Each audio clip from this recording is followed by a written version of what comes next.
ప్రకాశం జిల్లా మార్కాపురం లక్ష్మీ చెన్నకేశవ స్వామి ఇక నుంచి వెండి రథంపై భక్తులకు దర్శనమివ్వనున్నారు. సుమారు 3 కోట్ల రూపాయల వ్యయంతో రథాన్ని సర్వాంగ సుందరంగా తీర్చిదిద్దుతున్నారు. వచ్చే ఫిబ్రవరి 3న రథసప్తమిని పురస్కరించుకుని తిరుమల తరహాలో వేడుకలు నిర్వహించేందుకు ఆలయ ట్రస్ట్ బోర్డు సన్నాహాలు చేస్తోంది. ప్రకాశం జిల్లా మార్కాపురంలోని శ్రీ లక్ష్మీ చెన్నకేశవ స్వామివారి దేవస్థానాన్ని విజయనగర సామ్రాజ్య పాలనలో శ్రీకృష్ణదేవరాయలు నిర్మించారు. ఆగమ వాస్తుశాస్త్రరీత్యా స్వామివారు తూర్పుముఖంగా ఉండేట్లు దేవాలయ నిర్మాణం చేపట్టారు. ధనుర్మాసం నెల రోజులు ప్రతిదినం సూర్యోదయం కాగానే కిరణాలు గర్భాలయంలోని మూల విరాట్ పాదముల నుంచి శిరస్సు వరకు ప్రసరించటం మరో ప్రత్యేకత. దేశంలో ఎక్కడా జరగని విధంగా ఈ దేవాలయంలో ప్రతిరోజు తిరుమంజనోత్సవం నిర్వహిస్తారు. పూర్వం మార్కండేయ మహర్షి గుండ్లకమ్మ నదీ తీరాన చేపట్టిన తపస్సుకు విఘాతం కలిగించిన రాక్షసి సంహారం అనంతరం శ్రీ లక్ష్మీ చెన్నకేశవ స్వామి స్వయంభువుగా వెలిశారని వేద పండితులు చెబుతున్నారు. ఈ స్వామివారు 4 యుగాల నుంచి ఉన్నాడు. ఇక్కడ మార్కాపురంలో మార్కండేయ ప్రతిష్ఠ జరిగింది. 1425 సంవత్సరంలో ఇక్కడ దేవాలయ నిర్మాణం జరిగినట్టుగా శాసనాలున్నాయి. ఈ కేశి అనే రాక్షసుని చంపడం వల్ల ఈ స్వామివారికి కేశవ స్వామి అనే పేరు వచ్చింది.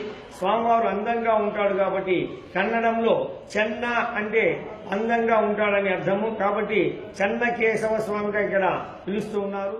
ఇంతటి చారిత్రక ప్రాముఖ్యత గల దేవాలయం కాలక్రమంలో తన ప్రాభావాన్ని కోల్పోయింది. కోవెలకు పూర్వ వైభవం తీసుకొచ్చేందుకు పాలక మండలి కృషి చేస్తోంది. దీనిలో భాగంగా తిరుమల తరహాలో రథసప్తమికి భారీ ఎత్తున ఉత్సవాలు నిర్వహించేందుకు కసరత్తు చేస్తున్నారు. తిరుమల తరహాలో మార్కాపురంలోనూ ఇదే తరహాలో 7 వాహనాలను తయారు చేయిస్తున్నారు. 3 కోట్ల రూపాయల వ్యయంతో వెండి రథమును సిద్దం చేస్తున్నారు. ప్రత్యేక టేకు కలపతో చేసిన రథానికి వెండి నమూనాలను అతికిస్తున్నారు. వీటికి తుది మెరుగులు దిద్దే పనిలో తమిళనాడుకు చెందిన కళాకారులు నిమగ్నమయ్యారు.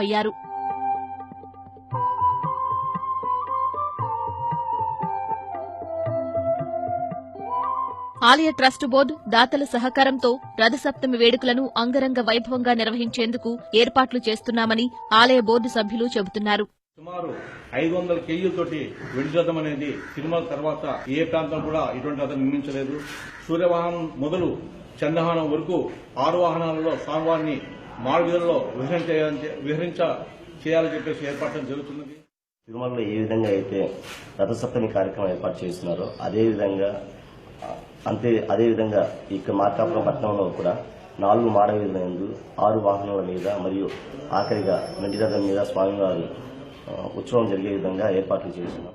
శ్రీ లక్ష్మీ చెన్నకేశవ స్వామి ఆలయానికి వెండి రథం సమకూరటంపై స్థానికులు హర్షం వ్యక్తం చేస్తున్నారు. తిరుమల తరహాలో రథసప్తమి వేడుకలు నిర్వహించనున్న ఆలయ ట్రస్ట్ బోర్డు సభ్యులను అభినందిస్తున్నారు.